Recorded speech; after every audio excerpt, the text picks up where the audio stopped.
Kit वाटपचा कार्यक्रम हिंगणघाट येथे ठेवलेला आहे. आपण या हिंगणघाटच्या अनुसया मंगल कार्यालयात आहोत. इथं सकाळपासून महिलांनी मोठी गर्दी केलेली आहे. मोठ्या प्रमाणात महिला इथे आलेल्या आहेत. मात्र कामगार विभागाच्या माध्यमातून त्यांच्या सुरक्षेच्या दृष्टिकोनातून त्यांच्या उपाययोजनेच्या दृष्टिकोनातून कुठलेही पाऊल उचललेलं नाही. काल रात्रीपासून इथं बहुत महिला आलेल्या आहेत. बहुसंख्य महिला आपण बघू शकता ज्या पद्धतीनं महिलांना गर्दी केली आहे.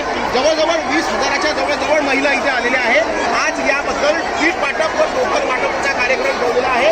पोलीस बंदोबस्त ठेवलेला आहे. रात्रीपासूनच महिलांनी रिग लावली आहे आणि पाऊस सतत सुरू आहे. आपण बघू शकता ज्या पद्धतीनं पावसामध्ये ओल्या होत त्या सगळ्या महिला इथे बसल्या आहेत. शेवटी कितीतरी महिला चक्कर येऊन पडलेल्या आहेत आणि आतमध्ये तो शटर लावून आतमध्ये त्या सगळ्या महिला भरून घेतलेल्या आहे. नियोजनाचं 100% अभाव इथं आढळून येत आहे. कामगार कल्याण विभागाद्वारे कुठेही नियोजन केलं नसल्याचं स्पष्ट येत आहे. आपल्यासोबत काही महिला आहेत. काही काय नाव तुमचं केव्हापासून आलं तुम्ही काय सांगा केव्हा आल्या काय नाव तुमचं रात्री 1:30 वाजता आल्या काय परिस्थिती आहे तुम्ही केव्हा आल्या रात्री 2 वाजता तुम्ही केव्हा आल्या 4 वाजता काय परिस्थिती काय इथं बरं तुम्ही जेवण वगैरे काय परिस्थिती आहे तुम्हाला खाण्यापिण्याचं कसं काय काहीच नाही काहीच नाही मग तुम्ही इथं पाऊस सुरू आहे कसं काय थांबले आहे कोणत्या गावच्या आहे तुम्ही उमरीएडेच्या तुम्ही कोणत्या गावच्या आहे वाघोली अनेक वेगवेगळ्या खेड्यातून महिला आपण या भागात बघू शकता ज्या पद्धतीनं आलेल्या आहेत रात्री 1 वाजल्यापासून या सर्व महिला आहेत हे बघा त्या तिकडे जे थांबलेल्या महिला आहेत त्या अशा हे बघा पळा पोलीस आल्या आहेत आणि पोलीस विभागाकडून तिकडे थांबवलं गेलं आहे दुसरं म्हणजे काही महिला इथं थांबवल्या गेलेल्या आहेत आणि तिसरं म्हणजे भाव पूर्ण पॅक झाला आहे आपण त्या इथं बघू शकतो तुमचं काय नाव कोणत्या गावच्या तुम्ही केव्हापासून आहे तुम्ही इथं रात्री 2 वाजल्यापासून खाण्यापिण्याची व्यवस्था काय आहे मग तुम्ही महिलांना चक्कर आले म्हणताय काय परिस्थिती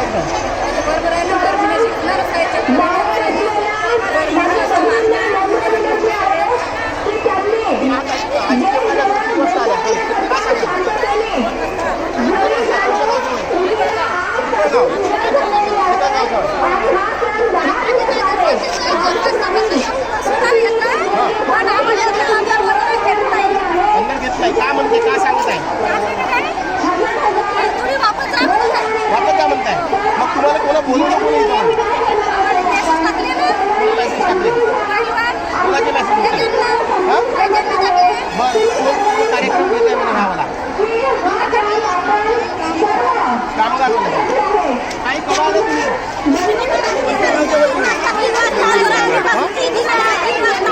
रात्री 3 वाजता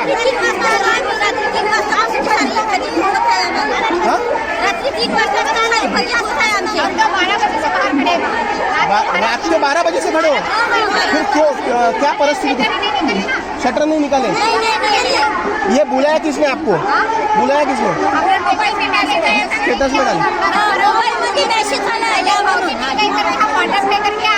तो आज का भेटणार आहे म्हणे काय सांगितलं का तुम्हाला मेसेज आज भेटणार आहे म्हणे म्हणून त्यासाठी तुम्ही पेटा भांड्यासाठी आल्या तुम्ही कशासाठी आल्या बरं मग आता तुमच्या जेवणाची व्यवस्था कशी काय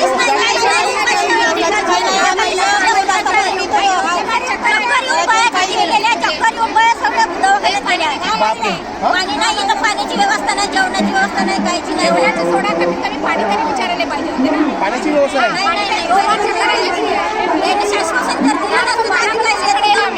काय म्हटलं ताई पाऊस येत आहे आम्ही पावसामध्ये ओलं होऊन राहिलो बाहेर चक्कर करून राहिलो 3 वाजतापासून अतिशय म्हणजे हा प्रकार खूपच गंभीर आहे ज्या पद्धतीने एवढ्या मोठ्या प्रमाणात मेसेजेस पाठवून या सगळ्या महिलांना बोलवण्यात आलेलं आहे आम्हाला किट भेटते म्हणून या सर्व महिला इथं आलेल्या आहेत अनेक महिला चक्कर येऊन पडल्या असं इथल्या महिला सांगत आहे तर पाण्याची पिण्याची देखील व्यवस्था इथं केली गेलेली नाही त्यामुळे ही लाडक्या बहिणीसाठी ही म्हणजे जे पीटीच्या निमित्ताने या लाडक्या बहिणी इथं बोलवल्या गेल्या आहे मात्र लाडक्या बहिणीची मोठ्या प्रमाणात गैरसोय इथं झालेली आहे आपण बघू शकता ज्या महिला आहे इथं रात्री 12 वाजल्यापासून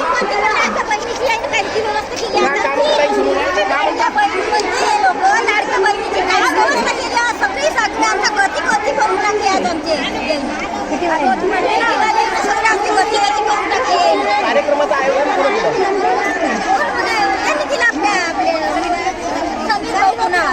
समीर भाऊ कुणावार कोण आहे? आमदार आहे ना. काही आयोजन केलं? हो, हो, हो. मग तुमची व्यवस्था नाही केली? नाही काहीच नाही. मग पाणी नाही आहे आम्हाला प्यासाठी. चहा नाही, पाणी नाही, नाश्ता नाही, जेवण तर सोडा. कालपासूनच्या एकादशी आहे आमच्या.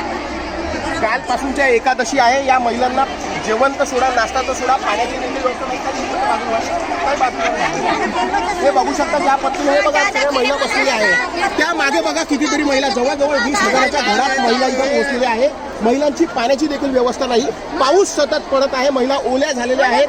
त्यांच्या आरोग्याच्या दृष्टिकोनातून कुठेही खबरदारी घेतलेली नाही. आपण बघू शकता ज्या पद्धतीने या महिला सर्व ओल्या झाल्या आहेत. रात्री 12 वाजल्यापासून हिंगणघाट शहरातील अनुसया पॅलेसमध्ये ही गर्दी आहे. प्रचंड गर्दी इथं असून पोलीस बंदोबस्त आहे. हिंगणघाटचे पोलीस विभाग आल्या, मात्र पाण्याचा बंदोबस्त कुठेही नाही. महिलांना पिण्यासाठी पाणी देखील नाही. नाश्ता तर दूरची गोष्ट राहिलं.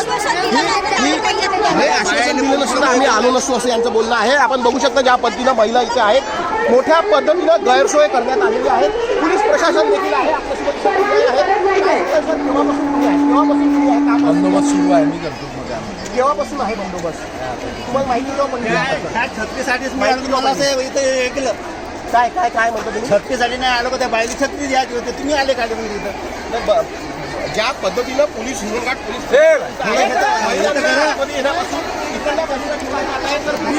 नियंत्रणात ठेवण्याचा प्रयत्न हिंगणघाट पोलीस विभागाच्या द्वारे केले जात आहे. मात्र मोठ्या प्रमाणात गर्दीच्या महिलांनी केलेली आहे. त्यांची कुठलीही व्यवस्था या कामगार कल्याणाच्या माध्यमातून किंवा आयोजकाच्या माध्यमातून केलेली गेलेली नाही. आयोजक या पूर्ण कार्यक्रमाचे आयोजक सुमित पवार इथले आमदार आहे, कार्यसम्राट आमदार आहेत. त्यांच्या नेतृत्वात सुंदरमध्ये चालू देखील आहे. मात्र यात कुठंही नियोजन नाही. नियोजनाचा अभाव आहे. महिलांचे मोठे हाल होत आहे. महिला सतत बेशुद्ध पडत आहेत.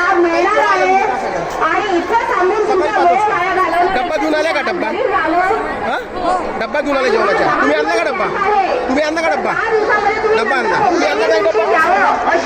काही महिला डब्बा देखील घेऊन आलेल्या आहेत, म्हणजे तयारीनं आल्या आहेत. यांचे लहान मुलं घरी आहे म्हणताय. काय सांगाल ताई?